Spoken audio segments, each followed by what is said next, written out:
திருடனே விசாரிக்கிறது மாதிரி செபியே விசாரிக்கும்னு சொன்னபோது இல்லை இப்போவும் அவங்க மறுக்கிறாங்களே, முற்றிலுமா மறுக்கிறாங்க இல்லையா? மறுக்கிறாங்க. இது வந்து ஒரு பொய்யான அறிக்கை.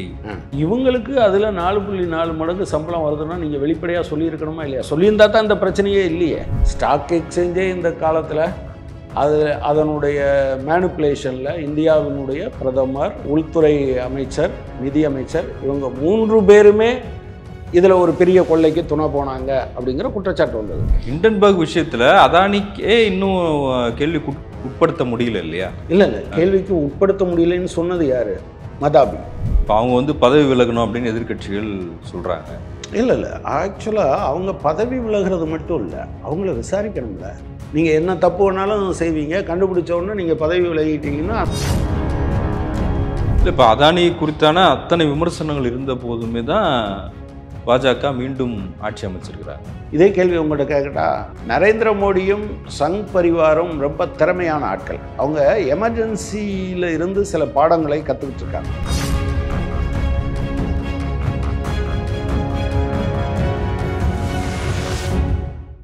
சவுத் பீட்டின் அன்பு உறவுகளுக்கு வணக்கம். நான் ஃபெலிக்ஸ் இன்பவொளி. இந்த நேர்காணலில் நாம் சந்திக்க இருப்பவர் மார்க்சிஸ்ட் கம்யூனிஸ்ட் கட்சியின் மாநில செயற்குழு உறுப்பினர் தோழர் கனகராஜ் அவர்கள்.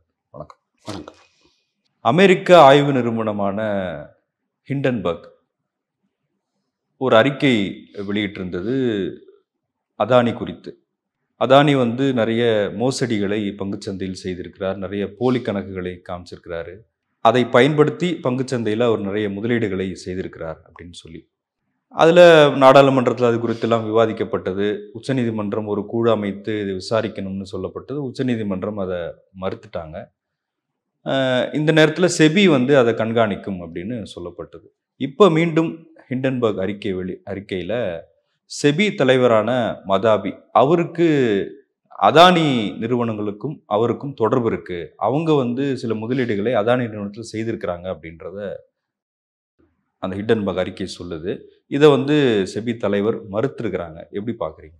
ஏற்கனவே ஹிண்டன்பர்க் வந்து குற்றம் சாட்டியது என்னன்னா, அதானி நிறுவனங்கள் அவங்க வந்து வெளியிலிருந்து ஃபண்டு வந்தது அப்படின்னு சொல்கிறாங்க.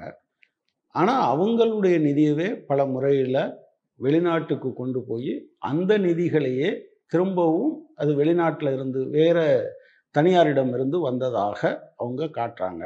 இது ஒரு முறைகேடு நம்பர் 1. 2வது, அவங்களுக்கு வந்து ஒரு 75% மேலே அவங்க வந்து எந்த ஒரு நிறுவனத்திலும் அதில் வந்து அவங்க வந்து பங்கு வைத்திருக்கக்கூடாது.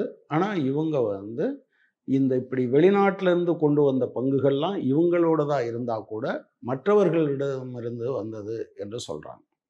ஸோ மெஜாரிட்டி பங்குகளை இவங்க வைத்திருப்பதன் மூலமாக என்ன பண்ணுறாங்க அப்படின்னு சொன்னால், அவ்வப்போது அவர்கள் விரும்புகிற போதெல்லாம் கூடுதலான லாபத்தை பெறுவதற்காக இந்த இன்சைடர் ட்ரேடிங்கை அவங்க வந்து ஊக்குவிச்சாங்க. இதற்கு செபி துணை போனது என்பது தான் அவங்க சொன்னது. இந்த செபி துணை போனது என்பதை அவங்க பெரிய அளவுக்கு அழுத்தம் திருத்தமாக சொல்லலை. ஆனால் செபி கரெக்டாக அதை வந்து பண்ணலை அப்படின்னு சொன்னாங்க. ஸோ இந்த பின்னணியில் தான் இந்த விசாரணை என்பது உச்சநீதிமன்றம் தலையிட்டு செபி விசாரிக்கட்டும்னு சொன்னாங்க. செபி விசாரிச்சுட்டு ஒன்றுமே இல்லைன்னு சொன்னதாகத்தான் உச்சநீதிமன்றம் சொன்னது, செபியினுடைய விசாரணையின்படி. இப்போ ஹிண்டன்பர்க் சொல்லி இருக்கிற குற்றச்சாட்டுகள் 3 குற்றச்சாட்டுகளை அது முன்வைத்திருக்கிறது. ஒன்று, இந்த மதாபி அவருடைய கணவர் இவங்க 2 பேரும் சேர்ந்து ஒரு மியூச்சுவல் ஃபண்டு நடத்திட்டு இருந்தாங்க.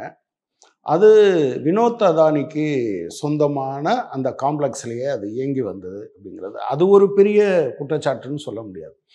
ஆனால் இவங்க வந்து செபியினுடைய மெம்பராக ஆகிற சமயத்தில் இந்த முழுவதையும் தன்னுடைய கணவர் பெயருக்கு இவங்க மாற்றிட்டாங்க.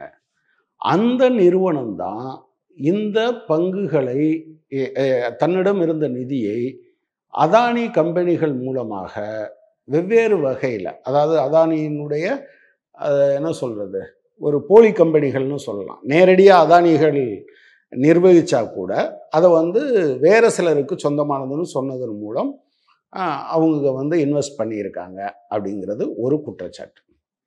அந்த குற்றச்சாட்டில் அடங்கியிருக்க இன்னொரு விஷயம் என்னன்னா, இவங்க முன்கூட்டியே இதை வந்து தெரிவிக்கலை, அதை மறைக்கிறதுக்காக இப்படி மாற்றி வச்சுட்டாங்க, ஹஸ்பண்ட் பேருக்கு உடனடியாக கணவர் பேருக்கு மாற்றினாங்க அப்படிங்கிறது ஒரு குற்றச்சாட்டு.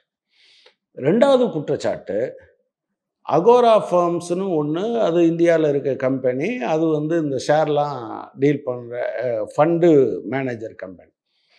அந்த கம்பெனிக்கு இவங்க அட்வைசராக இருக்காங்க. இந்த அட்வைசராக இருப்பதன் மூலமாக இவர்கள் இப்போது செபியினுடைய சேர்மனாக இருக்கிறதன் மூலம், செக்யூரிட்டி எக்ஸ்சேஞ்ச் போர்ட் ஆஃப் இந்தியாவினுடைய சேர்மனாக இருக்கிறதன் மூலம் எவ்வளவு சம்பளம் பெறுகிறார்களோ அதை போல 4.4 மடங்கு சம்பளத்தை அங்கிருந்து பெறுறாங்க. இது ரெண்டாவது குற்றச்சாட்டு. மூன்றாவது குற்றச்சாட்டு, இவங்க இந்த கன்சல்டேஷன் பண்ணுறதன் மூலமாக வந்த பணம் இது. இந்த பணம் இவங்க யாருக்கு இவங்க கன்சல்டண்ட்டாக இருக்கிறாங்களா இல்லையான்னு சொல்லாமல் ஒரு நிறுவனம் இந்தியாவுக்குள்ளே வருது, அமெரிக்க நிறுவனம். அந்த நிறுவனம் வந்து ரியல் எஸ்டேட்டில் அவங்க போக போகிறாங்க. அந்த சமயத்தில் இவங்க செபியினுடைய சேர்மனாக இருக்கக்கூடிய மதாபி என்ன சொல்கிறாங்கன்னா, இது ரொம்ப மிக பிரம்மாண்டமாக வரப்போகுது என்று இவங்களே சொல்கிறாங்க. ஸோ இதை ரெகுலேட் பண்ண வேண்டிய இவங்களே பண்ணலை என்பது, இந்த 3 குற்றச்சாட்டுகளையும் அவங்க முன்வைக்கிறாங்க. இதில் பிரச்சனை என்னன்னா, திருடனே விசாரிக்கிறது மாதிரி செபியே விசாரிக்கும்னு சொன்னபோது இவங்க ஆக்சுவலாக என்ன பண்ணியிருக்கணும்னா, இந்த விஷயங்களை முன்வைத்து, என்னுடைய கணவர் அவர் அந்த சமயத்தில் இதை விசாரிக்கிற போது அந்த ஃபண்டில் இவங்களுக்கு எதுவும் இல்லை, ஏன்னா இவங்க கணவருக்கு ட்ரான்ஸ்ஃபர் பண்ணிட்டாங்க. ஆனால் code SEBI whole time members including the chairperson அவங்களுக்கு என்ன சொல்லியிருக்கு அப்படின்னா, அவங்களுடைய இரத்த உறவுகள் யாராவது இந்த மாதிரியான நிறுவனங்கள் சம்மந்தப்பட்டு இருந்தால் அவங்க வெளிப்படையாக இதை தெரிவிக்கணும், அவங்க வந்து அந்த விசாரணைகளில் இருந்து தள்ளி இருக்கணும்னு சொல்லியிருக்கு அந்த கோடு.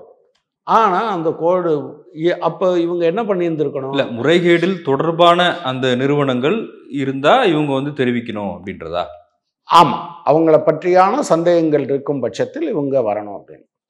பட் இவங்களுக்கு தான் தெரியும், அது மற்ற எல்லாத்துக்கும் அது தெரியாது. இல்லை இப்போவும் அவங்க மறுக்கிறாங்களே, முற்றிலுமா மறுக்கிறாங்க இல்லையா? மறுக்கிறாங்க. இது வந்து ஒரு பொய்யான அறிக்கை, ஹிண்டன்பர்க் அறிக்கை வந்து ஒரு பொய்யான அறிக்கை. இந்த தலைவர் பதவி வர்றதுக்கு முன்பாகவே நாங்கள் நிறுவனங்கள் நடத்திட்டு இருந்தோம், அப்போதுலேருந்தே நாங்கள் ரொம்ப வெளிப்படைத்தன்மையோடு தான் எங்கள் நிதி எல்லாம் இருக்குது அப்படின்னு சொல்லியிருக்காங்க இல்லையா? அப்போ ஏன் வெளிப்படையாக சொல்லலை? இப்போ அவங்க ஒரு குற்றச்சாட்டை வைக்கிறாங்க, அகோரா ஃபார்மில் இருந்து நீங்கள் இந்த நிறுவனத்தில் எவ்வளவு, அதாவது செபி சேர்மனாக இருக்கிறதன் மூலமாக எவ்வளவு சம்பளம் வாங்கினீங்களோ அதை போல் 4.4 மடங்கு சம்பளத்தை அங்கிருந்து பெறுகிறீர்கள். இப்போ உங்கள்கிட்டயே நான் கேட்குறேன், 2 நிறுவனத்தில் நீங்கள் வேலை பார்க்குறீங்க, வெளிப்படையாக வச்சுப்போம். இந்த 2 நிறுவனத்தில் ஒன்றில் பெறுவதன் ஒன்றுக்கு சாதகமாக இருப்பதன் மூலம் நீங்கள் கூடுதலாக பலன் பெற முடியும் என்றால் 2ல் எது அதிக சம்பளம் கொடுக்குதோ அதுக்காகத்தானே நீங்கள் நிற்பீங்க. அப்போ இந்த அகோரா நிறுவனம் அந்த அமெரிக்காவில் இருந்து வந்திருக்கக்கூடிய நிறுவனத்துக்கு, இது வந்து பிளாக்ஸ்டோன்கிற நிறுவனத்துக்கு இது வந்து கன்சல்டேஷன் சர்வீசஸ் இவங்க பண்ணுறாங்க. ஸோ இவங்களுக்கு அதில் 4.4 மடங்கு சம்பளம் வருதுன்னா நீங்கள் வெளிப்படையாக சொல்லியிருக்கணுமா இல்லையா? சொல்லியிருந்தா தான் இந்த பிரச்சனையே இல்லையே. ரிவலேஷன்ஸே இது ஒரு பெரிய எக்ஸ்போஷர், இதை வந்து கண்டுபிடிச்சிட்டோம் அப்படின்னு அவங்க சொல்கிறதுக்கான வாய்ப்பே கிடையாது. ஸோ இந்த 3 அம்சங்களையும் பார்க்குற போது ஆக்சுவலாக நீங்கள் வந்து ஸ்டாக் எக்ஸ்சேஞ்சே இந்த காலத்தில் அதனுடைய மேனிப்புலேஷனில் இந்தியாவினுடைய பிரதமர், உள்துறை அமைச்சர், நிதி அமைச்சர், இவங்க 3 பேருமே இதில் ஒரு பெரிய கொள்ளைக்கு துணை போனாங்க அப்படிங்கிற குற்றச்சாட்டு வந்தது. நீங்கள் அது வந்து தேர்தல் முடிவுகள் வருவதற்கு முன்னால் இந்த 3 பேரும் பேட்டி கொடுக்குறதெல்லாம் ஒன்றும் பிரச்சனை இல்லை. ஆனால் எல்லா பேட்டியிலையும் அவங்க சொல்லலை. எந்த பேட்டியில் சொன்னாங்க? என்டிடிவி ப்ராஃபிட் என்கிற இந்த ஸ்டாக்கு, இந்த கம்பெனிகள் சம்பந்தமான விஷயங்களை மட்டும் ஒளிபரப்பக்கூடிய ஒரு நிறுவனத்துக்கு, அதுவும் அதானியோட நிறுவனம் தான், அதில் பேசும்போது தான் இவங்க என்ன சொல்கிறாங்க, நீங்கள் வந்து மே 30ஆம் தேதி அன்னைக்கு நீங்கள் இது வந்து பங்குகள்லாம் வாங்குங்க, உங்களுக்கு பெருசாக லாபம் கிடைக்கும்னு சொல்கிறாங்க. அதே மாதிரி பங்குச்சந்தை தாறுமாறாக உயருது. தேர்தல் அன்னைக்கு அது விழுந்துருது. ஸோ சாதாரண ஆட்கள் வந்து கிட்டத்தட்ட 15 லட்சம் கோடி வரை இழந்து விட்டதாக சொல்கிறாங்க. 15 லட்சம் கோடிங்கிறது ஒரு பெரிய தொகையாக இருக்காது உங்களுக்கு. அதாவது பெரிய தொகையாக உங்களுக்கு தெரியும். ஆனால் சாதாரண ஆட்களை பார்த்தீங்கன்னு வச்சுக்கோங்க, ஒருத்தர் 2000 ரூபா இழந்திருப்பார், ஒருத்தர் 5000 ரூபா இழந்திருப்பார், ஒருத்தர் 10,000 ரூபா இழந்திருப்பார். ஆனால் மொத்த லாபமும் இந்த சூதாட்டத்தை யார் வடிவமைத்து நடத்தினார்களோ அவங்க கைக்கு போய் சேர்ந்துருக்கும். ஸோ அடிப்படையில் நீங்கள் பார்த்தீங்க அப்படின்னு சொன்னால் ஒரே ஒரு கேள்வி தான். நீங்கள் வெளிப்படைத்தன்மையோடு இருந்தீங்கல்ல, இந்த கேஸை நான் விசாரிப்பது சரியல்ல. அதாவது இவங்க அதில் ஓனராக இருந்தாங்களா இல்லையாங்கிறது பிரச்சனை இல்லை. சிங்கப்பூரில் இருக்க கம்பெனியோ மொரீசியஸில் இருக்க கம்பெனிலேயோ இவங்க வந்து அதிலிருந்து விலகிட்டாங்கங்கிறத நீங்கள் வச்சுக்கோங்க, மதாபி. ஆனால் என்னுடைய கணவர் தான் அதில் 99%. இப்போ சொல்கிற கணக்குப்படி அவங்க ஹிண்டன்பர்க் சொல்கிறபடி என்ன சொல்கிறாங்கன்னா 99% உரிமை அவருக்கு இருக்குது. அப்போ 99% உரிமை அவருக்கு இருக்குது. அதையும் சேர்த்து விசாரிக்க போகிறதுனால கோட் ஆஃப் கான்டக்ட் பிரகாரம் நான் என்ன செய்யணும், அதில் இருந்து விலகி இருக்கணும். எனவே இன்னொருத்தரை விசாரிக்க சொல்லுங்கன்னு ஏன் சொல்லலைன்னு கேட்குறேன் நான். அதுதான் அடிப்படையான பிரச்சனை. இப்போ அவங்க வந்து பதவி விலகணும் அப்படின்னு எதிர்க்கட்சிகள் சொல்கிறாங்க. இப்போ உச்சநீதிமன்றம் வந்து சிபிஐ விசாரணை வேண்டாம், அல்லது குழு அமைக்கிறதுன்றது வேண்டாம், செபியை அதை விசாரிக்கட்டும்னு சொல்லிட்டாங்க. இப்போ செபியின் தலைவர் மீதே இப்படி ஒரு குற்றச்சாட்டு வருது. இதுக்கு அடுத்த கட்டமாக என்ன இருக்குன்னு நினைக்கிறேன்? இல்லை ஆக்சுவலாக அவங்க பதவி விலகிறது மட்டும் இல்லை, அவங்கள விசாரிக்கணும்ல. நீங்கள் பதவி விலகினால் மட்டும் போதாது. நீங்கள் என்ன தப்பு வேணாலும் செய்வீங்க, கண்டுபிடிச்ச உடனே நீங்கள் பதவி விலகிட்டீங்கன்னா அந்த தப்புனால வந்தக்கூடிய ப்ரொசீட்ஸ் இருக்கு இல்லையா, லாபம் இருக்கு இல்லையா, அது முழுவதும் நீங்கள் கொண்டுட்டு போயிடுவீங்க. உங்களுக்கு எந்த விதமான பிரச்சனையும் இருக்காது. இது எப்படி நியாயமாக இருக்க முடியும்? எனவே அவர் இந்த விஷயத்தில் விவாதிக்க இது சரி. ஹிண்டன்பர்க் விஷயத்தில் அதானிக்கே இன்னும் கேள்விக்கு உட்படுத்த முடியல இல்லையா? இல்லை கேள்விக்கு உட்படுத்த முடியலன்னு சொன்னது யாரு? மதாபி. ப்ராப்ளம் என்னன்னா, அதானி மேலே ஒரு குற்றச்சாட்டு வருது, மதாபி விசாரித்து அதில் ஒன்றும் கண்டுபிடிக்க முடியலைன்னு சொல்கிறாங்க. அதை உச்சநீதிமன்றம் ஏற்றுக்கிறது. இப்போ ஹிண்டன்பர்க் சொல்கிறது என்னன்னா, மதாபிக்கு அதில் இன்ட்ரெஸ்ட் இருக்குது அப்படின்னு சொல்கிறாங்க. இப்போ பிரச்சனை என்ன, நீங்கள் இன்ட்ரெஸ்ட் இருந்திருந்தா, உங்களுக்கு அதில் லாபம் இருக்குது என்று தெரிந்திருந்தால் நீங்கள் என்ன செஞ்சுருக்கணும், அதுலேருந்து விலகி இருந்திருக்கணும். அல்லது வெளிப்படையாக அந்த போர்டில் ஹோல் டைம் மெம்பர்ஸ் எல்லாம் இருக்க போர்டில் என்ன சொல்லியிருக்கணும்னா, இதில் எனக்கு இன்ட்ரெஸ்ட் இருக்குது, என்னுடைய கணவர் இதில் பங்குதாரராக இருக்கிறார், எனவே நான் விசாரிக்கலாமா என்று ஒப்புதல் பெற்றிருக்க வேண்டும். அதையெல்லாம் தாண்டி அது இருந்தால் என்ன, அப்போது இதில் டிரான்ஸ்பரன்சிங்கிறது எங்கே, இவர் விசாரித்தாங்கங்கிறது மட்டும் இல்லை, விசாரணைக்கு முன்பாக தன்னுடைய கணவர் தொடர்புடைய விஷயங்களில் இப்படி இருக்குங்கிறத சொல்லியிருக்கணுங்கிறது. அடுத்து இவங்க அந்த அமெரிக்காவிலிருந்து வந்த ரியல் எஸ்டேட் ஃபேம் இருக்குல்ல, அது இனிஷியல் ஆஃபருக்கு போகிறாங்க, அவங்க ஷேர் வந்து வெளியிட போகிறாங்க. அதுக்கு முன்னால் இது ஒரு மிகப்பெரிய ஒரு ஒரு ஒரு பெரிய கம்பெனியாக வளர்ந்து வர்றதுக்கு வாய்ப்பு இருக்குது அப்படின்னு நீங்கள் அட்வர்டைஸ்மெண்ட் கொடுக்க முடியாதுல்ல. ஜியோவுக்கு நரேந்திர மோடி பிராண்ட் அம்பாசிடராக இருக்கிறது மாதிரி செபியினுடைய சேர்மன் புதிதாக உருவாக்கப்படுகிற ஒரு கம்பெனிக்கு நீங்கள் இருக்கக்கூடாது. அடுத்த விஷயம் என்னன்னா, அதுக்கு நீங்கள் வந்து கன்சல்டண்ட்டாக இருக்கீங்க, அதுக்கு நீங்கள் சம்பளம் வாங்கியிருக்கீங்க. அந்த சம்பளம் செபி கொடுக்குற சம்பளத்தை விட 4.4 மடங்கு அதிகம் என்று வருகிற போது இது எல்லாத்தையும் சேர்த்து பார்த்தா இல்லை இதெல்லாம் தற்செயலானதுன்னு நீங்கள் சொல்லுவீங்களா? இல்லை, இப்போ நாடாளுமன்ற கூட்டத்தொடர் வந்து முடிஞ்சிருச்சு, இனிமேல் அடுத்த கூட்டத்தொடர் தான். இப்போ போன முறை நான் கேட்க வர்றது என்னன்னா, போன முறையே பெரிய பூதாகரமாக பேசப்பட்ட அதானி விவகாரம் அப்புறம் அது காணாமல் போச்சு இல்லையா? இப்போ இந்த விவகாரம் வந்து எப்படி அடுத்த கட்டத்துக்கு நகரும்னு சொல்கிறேன். இது சுப்ரீம் கோர்ட்டு உரிய முறையில் இதை விசாரிக்கணும். நீங்கள் ஒன்றை தெரிஞ்சுக்கங்க, இந்த மாதிரியான விஷயங்கள் அது ஒரு கொதிநிலைக்கு வர்றதுக்கு முன்னாலேயே நீதிமன்றங்கள் தலையிடணும். இப்போ உதாரணமாக நேற்றுக்கு பங்களாதேஷில் நடந்தது என்ன, கிட்டத்தட்ட சிமிலாரிட்டிஸை நீங்கள் பார்க்க முடியும். அதாவது போன ஜனவரியில் அங்கே எலெக்ஷன் நடக்குது. என்ன இப்போ பங்களாதேஷ் நேஷனல் பார்ட்டியினுடைய சேர்மனை பிரதான எதிர்க்கட்சி தலைவரை நீங்கள் உள்ளே பிடிச்சி போட்டு ஒரு எலெக்ஷன் நடத்துறீங்க. நீங்கள் வெற்றி பெறுறீங்க. பெரிய வெற்றின்னு வச்சுக்கோங்க. 4வது முறையாக அவர் வெற்றி பெற்று விட்டார். ஆனால் அதில் ஜனங்களுக்கு கோபம் இருந்திருக்கும். மக்கள் வந்து கோபத்தோடலாம் இருந்திருப்பாங்க. ஆனால் இந்த கோபமெல்லாம் ஒரு கொதிநிலைக்கு முந்தைய ஸ்டேஜில் இருக்குது. இந்த சமயத்தில் தான் ரிசர்வேஷன் சம்பந்தமான பிரச்சனை முன்னுக்கு வருது. அதில் மாணவர்கள் போராட வருகிற போது ஒட்டுமொத்தமாக வராங்க. இந்த காலத்தில் எல்லாம் அவங்க கோர்ட்டுக்கும் போகிறாங்க. அங்கே இருக்கக்கூடிய பங்களாதேஷ் சுப்ரீம் கோர்ட்டுக்கும் போகிறாங்க. பட் சுப்ரீம் கோர்ட்டு இதை முறையாக விசாரிக்கலைங்கிற கோபம் இருந்தது. போனதுக்கு அப்புறம் 30% இடஒதுக்கீடுன்றது 5% மாறிடுச்சு இல்ல? அதெல்லாம் அதைத்தான் நான் சொல்கிறேன். அது ஏன் டைடவுன் ஆகலை, அது ஏன் உடனடியாக அது அமர்ந்து போகலை அப்படின்னு சொன்னால், அதை என்ன சொல்கிறது, அந்த சால மிகுத்து பெய்த ஒரு பீலி, வள்ளுவர் சொல்கிறது மாதிரி. நீங்கள் நிறையா ஏற்றிக்கிட்டே இருப்பீங்க. ஒரு குறிப்பிட்ட கட்டம் வந்த பிறகு ஒரு சின்ன இறகு அது மேலே பட்டுச்சுன்னா கூட அது உடஞ்சி போயிடும் அப்படிங்கிறதான் அவர் சொல்கிறது. அந்த சின்ன இறகு தான் எது, இந்த 30%. நீங்கள் அதை எடுத்த பிறகு இந்த உடஞ்சதை சரி பண்ண முடியாது. அதனால தான் நேற்று மாணவர்கள் என்ன பண்ணாங்க, ஒரு 2 மணி நேரம் தாரம் உச்சநீதிமன்ற தலைமை நீதிபதி ராஜினாமா பண்ணணும். அவருக்கு ஆதரவாக, இந்த ஆளுங்கட்சிக்கு ஆதரவாக இருந்த எல்லா துணைவேந்தர்களும் ராஜினாமா பண்ணுங்க, நீதிபதிகள் ராஜினாமா பண்ணுங்க. ராஜினாமா பண்ணிட்டு இறங்கிட்டாங்களா? நான் என்ன சொல்கிறேன்னா, நீதிமன்றங்கள் மிக வேகமாக இது போன்ற விஷயங்களில், ஒரு ஜனநாயகத்தில் நீங்கள் இவ்வளவு பெரிய, அதாவது நீதிமன்றத்துக்கு எல்லாமே தெரியாதுலாம் சொல்ல முடியாது. அப்போது நீங்கள் செபி மேலேயும் சேர்த்து குற்றச்சாட்டுகள் வர்ற போது நீங்கள் என்ன பண்ணியிருந்திருக்கணும், வேற ஒரு அமைப்பு, நீதிமன்றம். நான் சொல்கிறது வந்து நீங்கள் இது சிபிஐட்ட கொடுக்கணும்லாம் சொல்ல, நீதிமன்றம் தன்னுடைய பார்வையின், நேரடி பார்வையின் கீழ் இந்த விசாரணை நடத்தியிருந்தால் இந்த முடிவுக்கு வந்திருக்குமா? வந்திருக்காதுல. இப்போ நீங்கள் வேறு சில கேசஸையும் நீங்கள் அரசியல் கேசஸ் எல்லாம் சேர்த்து பார்த்தீங்கன்னா தான் தெரியும். நீங்கள் வந்து ஹேமந்த் சோரனை எலெக்ஷனுக்கு முன்னால் பிடிச்சி வைக்கிறாங்க.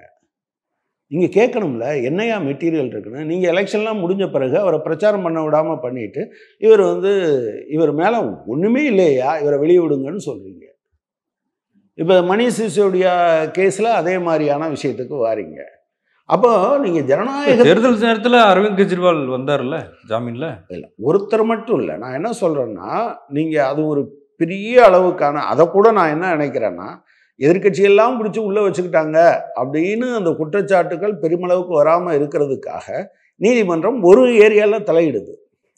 ஆனால் ஒட்டுமொத்த ஏரியாவையும் சேர்த்து தானே நீங்கள் பார்க்கணும். ஸோ அந்த சென்ஸில் இருந்துன்னா, இப்போது ஒன்று கூட்டு பாராளுமன்ற குழு விசாரணை நடத்தலாம், அல்லது நீதிமன்றம் தன்னுடைய நேரடி கண்காணிப்பின் கீழ், ஓய்வு பெற்ற நீதியரசர்கள் அப்படி இப்படிலாம் வைக்கக்கூடாது. ஏன்னா இது செபினா நமக்கு இதுக்கு சம்மந்தம் இல்லைன்னு நீங்கள் நினைக்காதீங்க. உங்கள்கிட்டையும் என்கிட்டையும் ஷேர் இல்லாமல் இருந்திருக்கலாம் இல்லையா? இப்போ நாங்கள் ஒரு கம்பெனியில் நான் வேலை பார்த்தேன். நான் டிஸ்மிஸ் ஆகிறதுக்கு முன்னால் அந்த கம்பெனியுடைய சில ஷேர் வந்து கொடுக்குறேன்னு சொன்னாங்க. நானும் கூட வாங்கி வச்சுருந்தேன். ஸோ என்னோடய ஷேர், நான் ஒரு 1000 ஷேர் வச்சுருக்கேன்னு வச்சுக்கோங்க. இந்த 1000 ஷேர் 100 ரூபாய்ன்னு வச்சுக்கோங்க. 100 ரூபா அப்படின்னா 1 லட்ச ரூபா. இந்த 100 ரூபா என்பது 50 ரூபாயாக மாறுச்சுன்னா எனக்கு எவ்வளவு நட்டம்? 50,000 ரூபா நட்டம். ஒரு சாதாரண ஒரு நடுத்தர குடும்பத்தில் இருக்கவங்களுக்கு 50,000 ரூபா நட்டங்கிறது பெரிய தொகை இல்லையா? இப்படி பல கோடிக்கணக்கான பேருனுடைய பணத்தை அவங்க சூறையாடுறாங்க. அது திட்டமிட்டு சூறையாடுறாங்க. அப்போ இது எல்லாத்தையும் கணக்கில் எடுத்துக்கொண்டு தான் நீதிமன்றம் முடிவுக்கு வரணுமே தவிர, அல்லது நாடாளுமன்றம் முடிவுக்கு வரணுமே தவிர, அதை வந்து விட்டுட்டு நீங்கள் செபியே திரும்பவும் அது திருட்டு சம்பந்தமாக விசாரிப்பதற்கு நியமிக்கிறது மாதிரி தான் ஏற்கனவே நடந்தது. இல்லை, இப்போ அதானி குறித்தான அத்தனை விமர்சனங்கள் இருந்த போதுமே தான் பாஜக மீண்டும் ஆட்சி அமைச்சிருக்கிறாங்க. இதே கேள்வி உங்கள்கிட்ட கேட்கட்டா? எதிர்கட்சியெல்லாம் பிடிச்சி போட்டாங்க, ஏராளமாக தப்பு பண்ணாங்கன்னு இத்தனை விமர்சனமும் இருந்த காலத்தில் தான் ஹசீனா வந்து பிரதமர் ஆனாங்க. அங்கே எதிர்கட்சியே போட்டி போடலை. எதிர்கட்சியை போட்டி போடவே நீங்கள் விடலை. நீங்கள் போட்டி இங்கே அப்படி இல்லையே. இதை பார்சியலாக பண்ணீங்க. நரேந்திர மோடியும் சங் பரிவாரும் ரொம்ப திறமையான ஆட்கள். அவங்க எமர்ஜென்சியில் இருந்து சில பாடங்களை கற்றுக்கிட்டு இருக்காங்க. எனவே அரசாங்கம் நேரடியாக அவசர நிலையை பயன்படுத்துவது, எல்லா சட்டங்களையும் எல்லா அமைப்புகளையும் அதை வந்து மியூட் பண்ணுறது, அது செயல்படாமல் வைப்பது என்பதற்கு பதிலாக இவங்க என்ன பண்ணுறாங்க அப்படின்னு சொன்னால், எல்லா நிறுவனங்களும் இயங்கி கொண்டே இருக்கும். ஆனால் நிறுவனத்தினுடைய ஆட்கள் தலைமை தாங்கிறவங்க யாராக இருப்பாங்கன்னா இவங்க ஆட்களாக இருப்பாங்க. இப்போ உதாரணமாக நீங்கள் இடி 3 தடவை ஒரே ஆளுக்கு எக்ஸ்டென்ஷன் கொடுத்தாங்க. கடைசியில் சுப்ரீம் கோர்ட்டு முதல் தடவையே கொடுக்காதையான்னு சொல்லியிருந்துருக்கணும். அதை பண்ணலை. அதனால என்னாச்சு, 3வது தடவை எக்ஸ்டென்ஷன் கொடுத்த பிறகு போன ஆண்டு கடைசியில் சொன்னாங்க செப்டம்பர் இறுதிக்குள்ளே இவரை மாற்றுங்க, இல்லைன்னா நாங்களே மாற்ற வேண்டியிருக்கணும். அதுக்கு பின்னால் இப்போவும் இடிக்கு யார் இருக்கா, டெம்பரரி டைரக்டர் தான் இருக்காரே தவிர பெர்மனன்ட் டைரக்டர் போடல. நீங்கள் எலெக்ஷன் கமிஷன் எடுத்துக்கிட்டீங்கன்னா அதுக்கு வந்து எல்லாவித நாம்சையும் விட்டுட்டு அவங்க ஏற்கனவே யாரை நியமிக்கிறதுன்னு வரும்போது நியமிக்கிறதுக்கான குழுவில் உச்சநீதிமன்ற தலைமை நீதிபதி எடுத்துட்டு பிரதமர் விரும்புகிற ஒரு அமைச்சர்னு போட்டாங்க. இப்படி நீங்கள் ஒவ்வொரு அமைப்பையும் நீங்கள் வந்து என்னன்னா ஜனநாயகம் இருப்பது போன்ற தோற்றத்தை காட்டிக்கொண்டே இதை செய்கிறார்கள். சக்கர வியூகம் தான் ராகுல் சொல்றாரு. ஆமாம், இது வந்து ஒரு இதை மக்கள் பார்த்துக்கிட்டே இருக்காங்க. பட் போன தேர்தலின் போது நான் அதான் சொல்கிறேன், இவங்களோடு ரொம்ப நெருக்கமாக இருந்த பல பகுதிகளில் மக்கள் ரொம்ப ஃபர்மாக டிசிசிவாக அடித்து காலி பண்ணியிருக்காங்க. நீங்கள் அதுதான் உத்தரப்பிரதேசம். நீங்கள் மகாராஷ்டிரா என்பதை பார்த்தீங்கன்னா 2 பிரதான கட்சிகளை, ஆட்சி பொறுப்பில் இருந்த கட்சிகளை அவர்கள் பிளந்தார்கள். ஒன்று சிவசேனா, இன்னொன்று நேஷனலிஸ்ட் காங்கிரஸ் பார்ட்டி. இது 2ஐயும் பண்ணாங்க. அந்த 2லையும் அவங்கள நாயடி பேயடி அடித்தாங்க. அதே போல் விவசாயிகளை இவங்க இது பண்ணாங்க. 68 தொகுதிகளில், அதாவது மகாராஷ்டிரா, உத்தரப்பிரதேசம், ஹரியானா இந்த ஏரியாவில் அவங்க 68 ரூரல் கான்ஸ்டியூன்சியில் தோற்று போனாங்க. அது ஒரு பெரிய காரணமாக இருந்தது. பட் வேறஸ் அவங்களுக்கு சந்திரபாபு நாயுடுவும் நிதிஷ்குமாரும் இந்த பக்கம் இவரும் கை கொடுத்தாருன்னு தான் சொல்லணும். யார், பிஜு ஜனதாதளமும் நவீன் பட்நாயக்கும் இவங்களுக்கு கை கொடுத்தாரு. ஏன்னா அந்த காலம் முழுவதும் இவங்களை ஆதரிச்சுக்கிட்டே வந்தார். ஒரு தடவை கூட அவர் நாடாளுமன்றத்தில் எதிர்க்கவே இல்லை. ஸோ இதெல்லாம் சேர்ந்து அவங்களுக்கு சாதகமாச்சு. நன்றி தோழர். நன்றி.